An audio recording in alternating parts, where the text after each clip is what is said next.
Hello friends. Hello friends. Welcome back to today's class. So in the previous class we have started with your assembly language. We have went through what is the meaning of assembly language. We have studied how to write an assembly language, what is the basic syntax of an assembly language. So this is what we have seen in the previous class. What is an assembly language, why we should write an assembly language, that all has been covered. Then moving ahead, we have studied two important things. That is, if I want to write the assembly language, I should know the symbolic names, which we call them as mnemonics. So symbolic names are nothing but the mnemonics, and you should also know a set of rules, like where should be my source, where should be my destination, and what is the opcode, what are the operands. All these things you should know, and all these things have been discussed in detail in the previous class. So moving ahead, we also saw your assembler. Assembler is very much important, very much essential.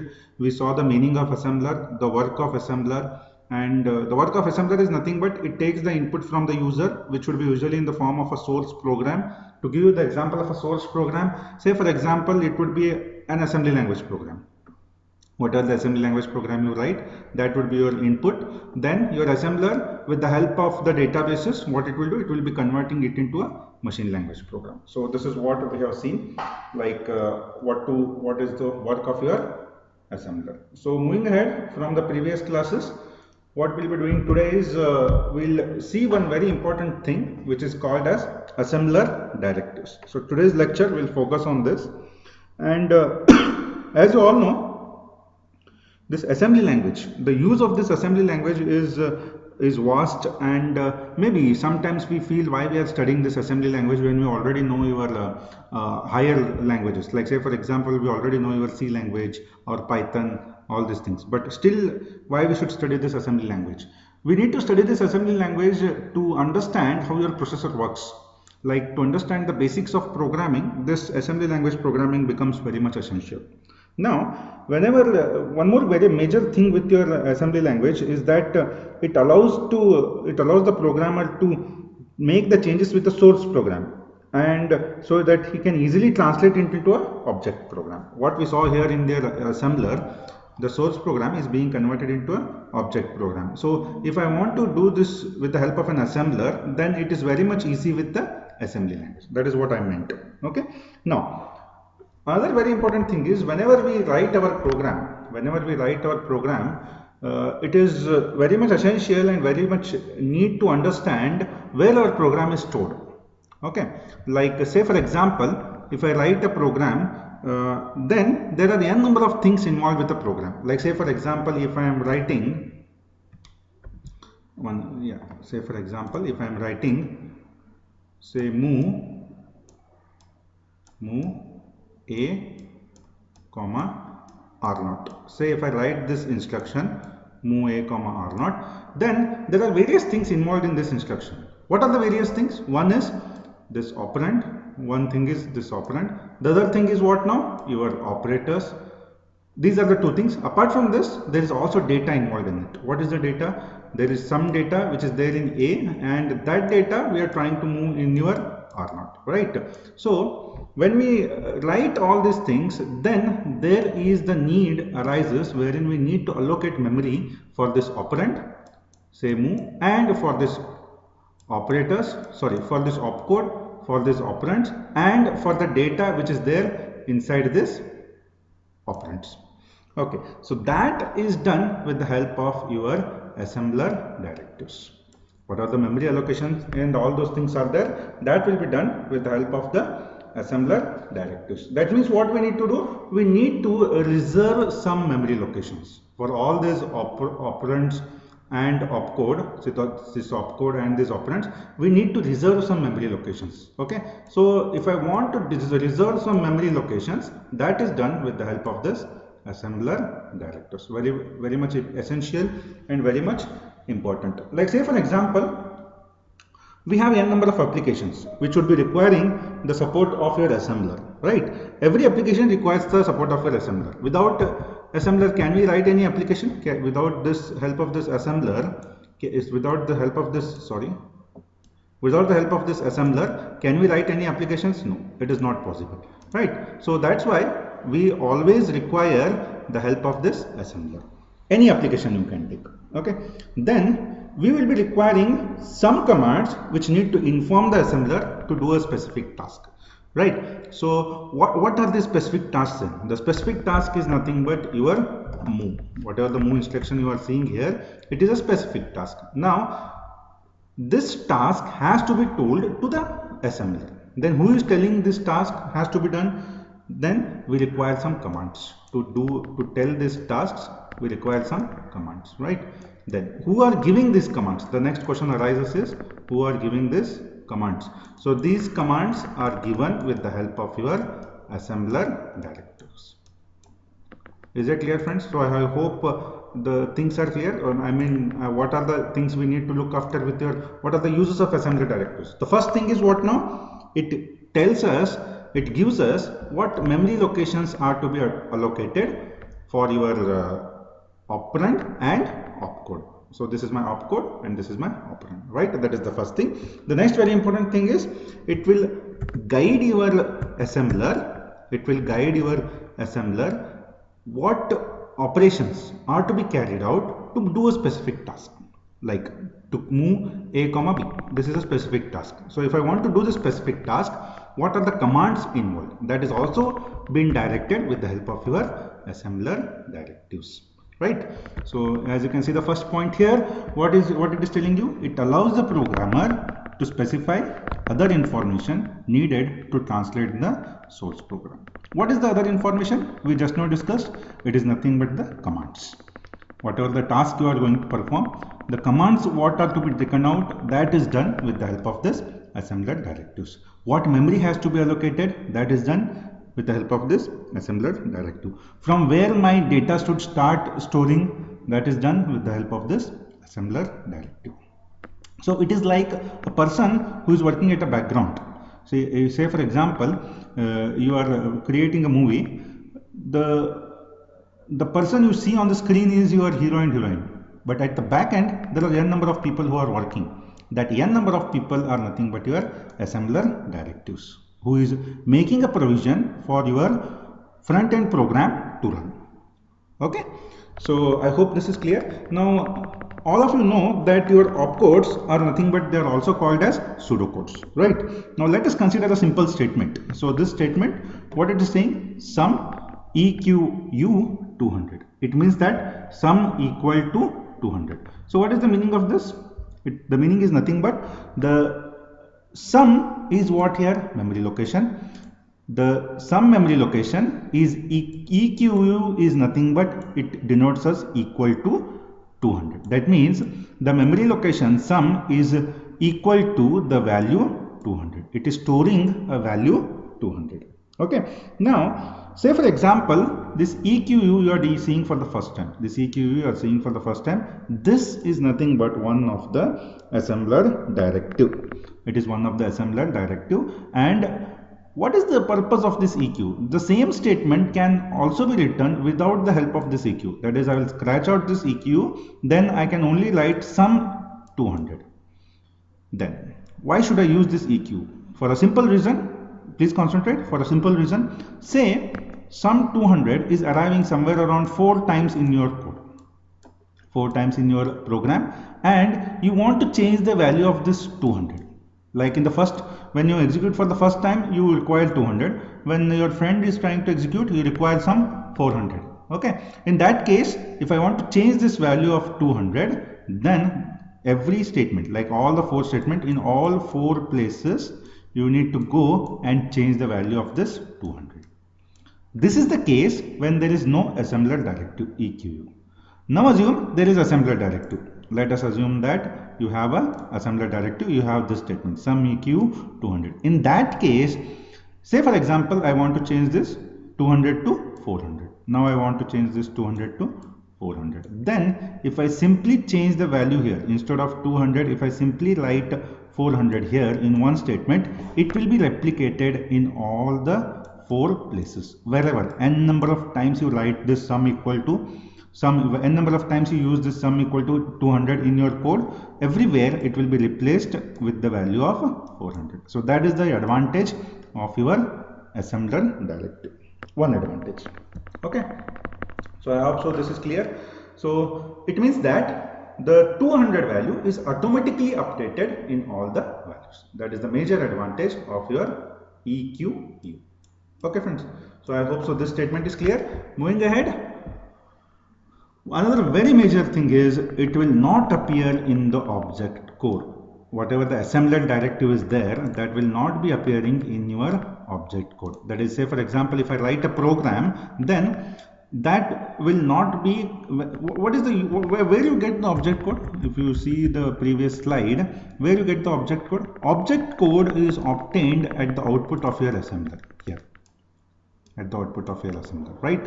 So when you convert your assembly level language, into your output, that is target program, which we call it as object code here, then all your statements will be converted. Like say for example, if I write move r0 comma sum, that will be converted into some statement. Say if I write add a comma b, that will be converted. Now when I write some EQU 200, in that case this EQU will not be converted into object code, only your sum and 200 will be converted into object code. So I hope this is clear. It means that the assembler directive statements will not be converted into the object codes. They are just for the implementation purpose. That's why sometimes we also call them as pseudo opcodes or pseudocodes. These assembler directives are sometimes called as pseudo opcodes or pseudocodes. So remember friends, in exam you may get a question saying that explain pseudo opcodes. In that case you need to explain this assembler directives. Okay, so this last point has been already covered. So it simply informs assembler that the name sum equals should be replaced by the value of 200 everywhere. Wherever you have written sum 200, wherever you have used the value sum 200, everywhere it will be replaced by the value. Say for example, I took it as 400. Okay, so moving ahead, let us try to see one simple example wherein we'll trying to add n numbers. The same example, you have already seen this example n number of times. Here again we'll try to add n numbers, but only small change here. What we'll do is we'll try to see how your assembler directive looks. We'll try to see how your assembler directive looks. I hope so this diagram you are familiar already. You can see here move n comma r0, you are moving the count to r0, then you are moving the number to r2. All those things we'll be seeing in detail just now. You might have also seen this as well, y100 to direct 104, y104 to direct 108, because each is 4 bytes, right? So we'll move ahead with the code here. So if you observe the code here, this part, whatever you have seen, this part is very similar and you have already seen it n number of times. Some 2 or 3 times you have seen this program, I guess, right? One small change is what now? This assembler directive part we have not seen. This is the first time you are seeing these parts. So this will be available, but you cannot, this is not executed by the assembler. As I told you, it will not be converted into object code. Okay. Now, we'll try to debug this program. One more very important thing. What are the things your assembler should require to convert a program into object program? That is very much essential now to understand. Like say for example, what is happening here in this diagram, in the assembler diagram? In the assembler diagram, what is happening? You are converting your source into object, right? So what are things your assembler requires? Any idea? It requires, first thing is it should know your, say for example, I write a code. Say for example, I write some code, something like this, sum EQ to 200, right? Then the first thing it should know is what are the instructions or what are the opcodes. So here opcode is what now? Your sum. It should understand that it is an opcode. The assembler should understand, right? Next very important thing is, this is my instruction, right? This whole thing is my instruction. Then comes your problem with the memory. Now we will be dealing with the memory, right?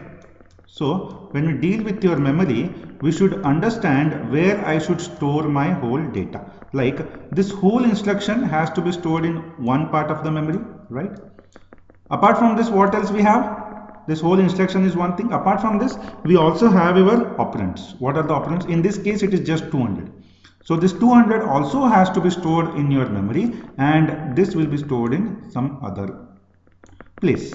It should not overlap with wherever we have stored our instruction. So therefore, your assembler should understand three things. Which are the three things? One thing is it should understand these are my opcodes. The first thing, this is my first thing. The next thing is it should allocate some memory to store this instruction. The third thing is it should also allocate some memory to store this operand. Right? So these three things your assembler should understand. And who are telling these three things to your assembler? Your assembler directives. Okay, which goes something like this. Right? So let us see to the first statement. It is saying that sum EQU 200. It means that the equate directive, whatever your EQ you can see here, it is nothing but it is equate directive, and it is equaling the value of sum to the value of 200. And I already told you the significance of this EQU.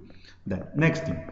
So we have addressed the one issue. The next thing is we are written here origin 204. It means that your program starts allocating memory from the location 204. That means it is taking the value of from 204. You will be starting to store your program. That's why we have used here keyword. It is origin. That means from here the data gets blocked. From this memory area the data starts to block.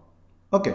Now next thing, we have written data word 100. It means that we are loading a value n into the location 204. Right. So what is this n now? N is nothing but your from the value how many times you need to add, that has been loaded where now? Inside your 204. I hope these three things are clear.